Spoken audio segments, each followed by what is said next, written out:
अगर आप बेबाक और निष्पक्ष खबरें देखना चाहते हैं तो हमारे चैनल को सब्सक्राइब करें और बेल आइकन को दबाएं। महाराष्ट्र के जलगांव में आग की अफवाह के बाद पुष्पक एक्सप्रेस से कूदे लोग, अब तक 12 यात्रियों की मौत की खबर। बढ़ सकता है यह आंकड़ा। पारधाड़े स्टेशन के पास पुष्पक एक्सप्रेस की B4 बोगी में आग की अफवाह फैलने के बाद चलती ट्रेन से कूदे लोग। दूसरे ट्रैक से गुजर रही कर्नाटक एक्सप्रेस ने कई यात्रियों को रौंदा। अधिकारियों के मुताबिक ट्रेन में आग की अफवाह के बाद यात्रियों ने चेन पुलिंग की। हादसे में 40 से ज्यादा लोग जख्मी हुए हैं। हादसे के तुरंत बाद रेस्क्यू टीम मौके पर पहुंची, घायलों को अस्पताल पहुंचाया। राहत और बचाव का काम जारी। महाराष्ट्र के सीएम देवेंद्र फडणवीस ने हादसे में मारे गए लोगों के परिवार को 5-5 लाख की मदद का ऐलान किया। घायलों का पूरा इलाज महाराष्ट्र सरकार करवाएगी। सीएम फडणवीस ने हादसे पर लिया संज्ञान, कहा सरकार स्थानीय प्रशासन के संपर्क में है, हालात पर हमारी नजर है। रेल मंत्री अश्विनी वैष्णव ने हादसे में मारे गए लोगों के परिवार को 1.5 लाख के मुआवजे का किया ऐलान। गंभीर रूप से घायलों को 50,000 और मामूली रूप से घायलों को 5,000 का मुआवजा मिलेगा। गृहमंत्री अमित शाह ने रेल हादसे पर सीएम फडणवीस से ली जानकारी। घायलों के जल्द स्वस्थ होने और मृतकों के परिवार के प्रति संवेदना जाहिर की। यूपी के सीएम योगी ने जलगांव ट्रेन हादसे पर दुख जाहिर किया, साथ ही घायलों के जल्द स्वस्थ होने की कामना की। दिल्ली के चुनावी दंगल में आज से यूपी के सीएम योगी आदित्यनाथ की एंट्री। आज दोपहर 3:30 बजे किराड़ी से करेंगे चुनावी रैली का आगाज। सीएम योगी आज शाम करोल बाग और जनकपुरी में भी करेंगे जनसभा। योगी 1 फरवरी तक दिल्ली में 14 रैलियां करेंगे। राहुल गांधी आज शाम 5 बजे दिल्ली के मुस्तफाबाद में करेंगे रैली को संबोधित। कांग्रेस उम्मीदवार अली मेहदी के लिए करेंगे वोट की appeal. AIMIM chief Asaduddin Owaisi का आज दिल्ली में तूफानी प्रचार। ओखला में करेंगे पैदल मार्च। जाकिर नगर और शाहीन बाग में जनसभा को करेंगे संबोधित। पटपड़गंज की चुनावी सभा में केजरीवाल ने बीजेपी पर बोला हमला। बोले कमल पर बटन दबाया तो घर पहुंचते ही बिजली गुल हो जाएगी, गलत बटन दबाया तो आपके बच्चे का भविष्य खराब हो जाएगा। दिल्ली की जनता से केजरीवाल से वादा किया, कहा पानी का बिल गलत आ रहा है, बिल को भरने की जरूरत नहीं है, सभी बिल माफ किए जाएंगे। पंजाब के सीएम भगवंत मान ने दिल्ली में नरेला में और तिमारपुर में रोड शो किया। कहा 5 फरवरी को जनता झाड़ू वाला बटन दबाने के लिए तैयार है। सीएम भगवंत मान बोले हमारी पार्टी लड़ाई नहीं, स्कूलों, अस्पतालों और बिजली की बात करती है। जनता चौथी बार इतिहास रचेगी। आप सांसद संजय सिंह ने दावा किया दिल्ली चुनाव में 60 से ज्यादा सीटें जीतेंगे, प्रचंड बहुमत से आपकी सरकार आ रही है। आप संयोजक अरविंद केजरीवाल ने मिडिल क्लास फैमिली के लिए 7 पॉइंट मैनिफेस्टो जारी किया। केंद्र से इस बार के बजट में मिडिल क्लास फैमिली पर फोकस करने की मांग की। मिडिल क्लास पर टैक्स के बोझ को केजरीवाल ने टैक्स टेररिज्म बताया। कहा इनकी 50% कमाई टैक्स में जाती है। केजरीवाल ने इनकम टैक्स में छूट की सीमा को 7 लाख से बढ़ाकर 10 लाख करने की मांग की। जरूरी चीजों पर GST खत्म करने की केंद्र से अपील। केजरीवाल ने रेलवे में बुजुर्गों को मिलने वाली छूट को फिर से लागू करने की मांग की। वरिष्ठ नागरिकों के लिए मजबूत रिटायरमेंट प्लान बनाने पर जोर दिया। दिल्ली कांग्रेस चीफ देवेंद्र यादव बोले 10 साल के कुशासन के बाद केजरीवाल को मिडिल क्लास की याद आ रही है। आप सरकार ने एक भी वादे पूरे नहीं किए। पीएम मोदी ने दिल्ली बीजेपी के कार्यकर्ताओं को संबोधित किया। कहा आपके झूठ और फरेब से लोग ऊब चुके हैं। जनता ने इस बार बीजेपी की सरकार बनाने का मन बनाया है। पीएम ने आप सरकार पर साधा निशाना। कहा आपदा वाले हार के डर से रोज नई घोषणा कर रहे हैं। जनता अब आपदा का खेल समझ चुकी है। पीएम मोदी ने दिल्ली की जनता को आगाह किया। कहा आपदा वाले आएंगे तो फिर खाएंगे, इन्हें जनता की कोई परवाह नहीं है। आम आदमी पार्टी के सांसद संजय सिंह ने तुगलक रोड थाने में दर्ज करवाई शिकायत। बीजेपी हार के डर से आप कार्यकर्ताओं का उत्पीड़न कर रही है। संजय सिंह का आरोप, आम आदमी पार्टी के कार्यकर्ता बंटी शेखावत के घर पर पुलिस ने मारा छापा। नियम कानून की अनदेखी की गई। सैफ अली खान के पर हुए हमले के मामले में पुलिस को मिली कामयाबी। आरोपी शरीफुल की निशानदेही पर बांद्रा लेक के पास फेंका गया चाकू का तीसरा टुकड़ा बरामद हुआ।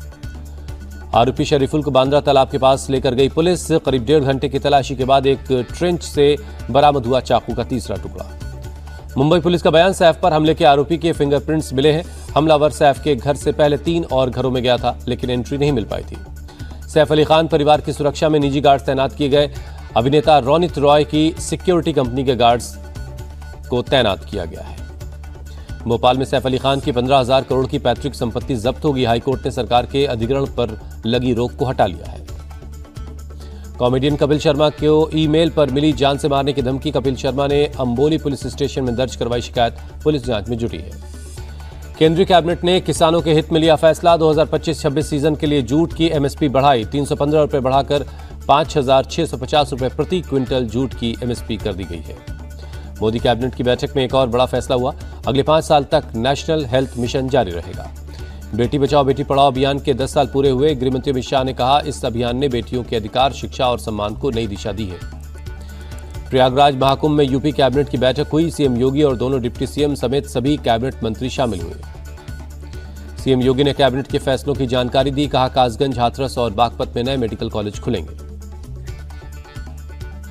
सीएम योगी ने बताया, यूपी में निवेश के कई प्रस्ताव आए हैं। प्रयागराज, वाराणसी और आगरा नगर निगम के बॉन्ड जारी होंगे। सीएम योगी ने कहा, युवाओं को स्मार्टफोन और टैबलेट दिए जाएंगे। बुंदेलखंड एक्सप्रेसवे को गंगा एक्सप्रेसवे से जोड़ा जाएगा। सीएम योगी ने यूपी में नई एरोस्पेस डिफेंस पॉलिसी बनाने और महाकुंभ के मद्देनजर प्रयागराज का विकास करने की बात कही। महाकुंभ में कैबिनेट की बैठक पर सपा चीफ अखिलेश यादव बोले, महाकुंभ राजनीति की जगह नहीं है। अखिलेश यादव के बयान पर डिप्टी सीएम केशव प्रसाद मौर्य भड़के, कहा अखिलेश को मानसिक रोग है, गंगा मैया उन्हें सद्बुद्धि दें। डिप्टी सीएम ब्रजेश पाठक बोले, अखिलेश पूरी तरह पटरी से उतर चुके हैं, वोटों के तुष्टीकरण के लिए सनातन के खिलाफ बोलते हैं। अखिलेश को यूपी के मंत्री दानिश अली ने जवाब दिया, कहा सपा ने हमेशा देश और यूपी की जनता को निराश किया है। केंद्रीय मंत्री कीर्तिवर्धन सिंह ने भी अखिलेश यादव पर किया पलटवार, बोले कुंभ में जिसकी आस्था है वो कभी ऐसा नहीं बोलेगा। भारत के प्रति राष्ट्रपति ट्रंप के नजरिए पर विदेश मंत्री एस जयशंकर का बयान, द्विपक्षीय रिश्तों को दे रहे हैं प्राथमिकता। क्वाड मीटिंग के अलावा भारतीय विदेश मंत्री जयशंकर ने अमेरिकी विदेश मंत्री मार्को रूबियो के साथ द्विपक्षीय बैठक की। टेक्नोलॉजी, रक्षा सहयोग, एनर्जी समेत कई मुद्दों पर बातचीत हुई।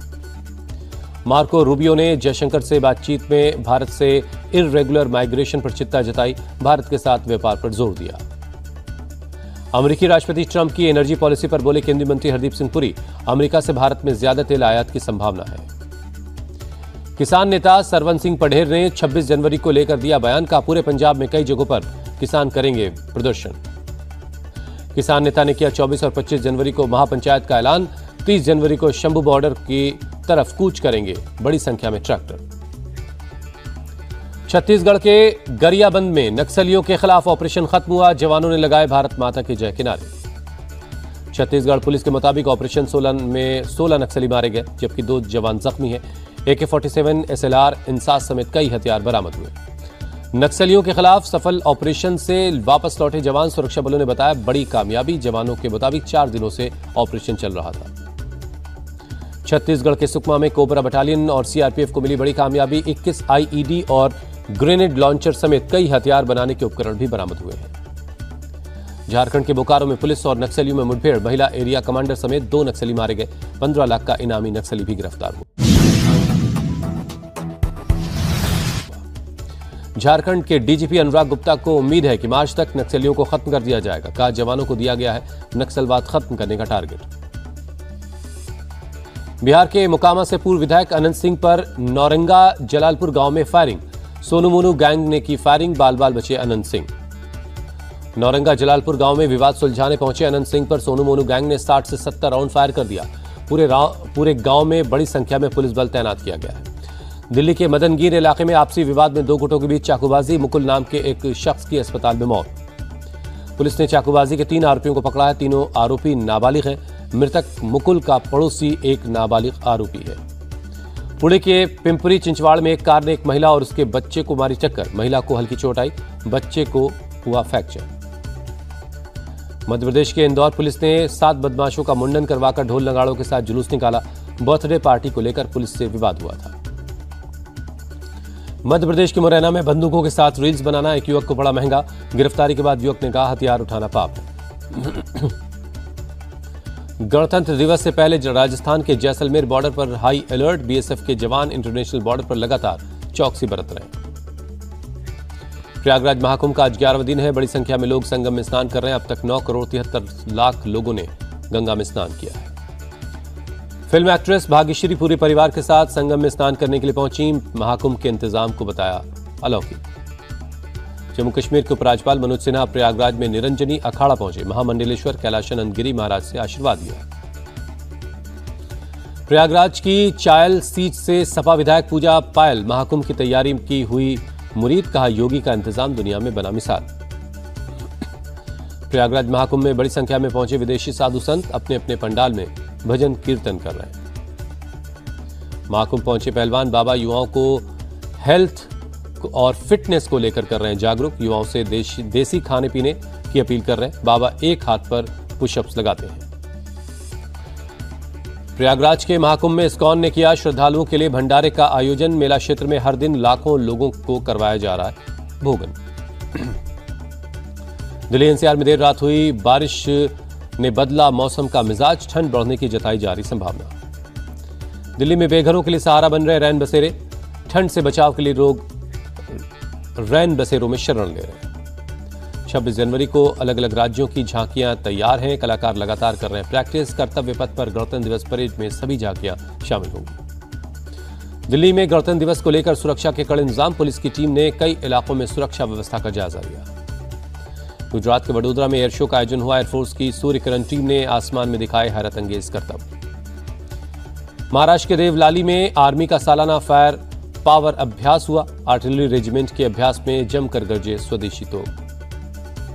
सालाना फायर पावर ट्रेनिंग एक्सरसाइज में दिखा भारतीय सेना की आधुनिक और स्वदेशी रक्षा क्षमताओं का प्रदर्शन। स्कूल ऑफ आर्टिलरी ने नेतृत्व में का हुआ आयोजन। गुवाहाटी में सेना ने चलाया फ्लड रिलीफ ज्वाइंट एक्सरसाइज आपदा रक्षक। एनडीआरएफ और एसडीआरएफ भी अभियान में शामिल हुए। मुंबई में बाला साहब ठाकरे की जयंती पर दी गई श्रद्धांजलि। उद्धव ठाकरे, आदित्य ठाकरे समेत शिवसेना उद्धव गुट के नेता भी कार्यक्रम में शामिल हुए। सीएम सुखविंदर सिंह सुक्खू की शिमला में अधिकारियों के साथ बैठक। कांगड़ा विकास परियोजना की जानकारी ली। शिमला में टूरिस्टों की संख्या में आई कमी से टूरिज्म पर पड़ा असर। महाकुंभ और बर्फबारी में कम संख्या में पहुंच रहे हैं पर्यटक। जम्मू कश्मीर के पुंछ में चलाई जा रही बेटी बचाओ बेटी पढ़ाओ मुहिम। लोगों को जागरूक करने के लिए निकाली गई स्कूटी रैली। कोलकाता की ईडन गार्डन्स में भारत ने इंग्लैंड को 7 विकेट से हराया। 5 मैचों की सीरीज में 1-0 से आगे। भारत की तरफ से अभिषेक शर्मा ने 34 गेंदों में 79 रन बनाए। अभिषेक ने अपनी पारी में 5 चौके और 8 छक्के लगाए। इंग्लैंड के खिलाफ पहले टी20 में भारतीय स्पिनर चमके। 132 रन पर इंग्लैंड को समेटा। वरुण चक्रवर्ती ने 23 रन देकर 3 विकेट लिए। इंग्लैंड के कप्तान जोस बटलर टीम से फाइट करते नजर आए। जोस बटलर ने सबसे ज्यादा 68 रन बनाए। 8 बल्लेबाज दहाई का आंकड़ा भी नहीं छू पाए।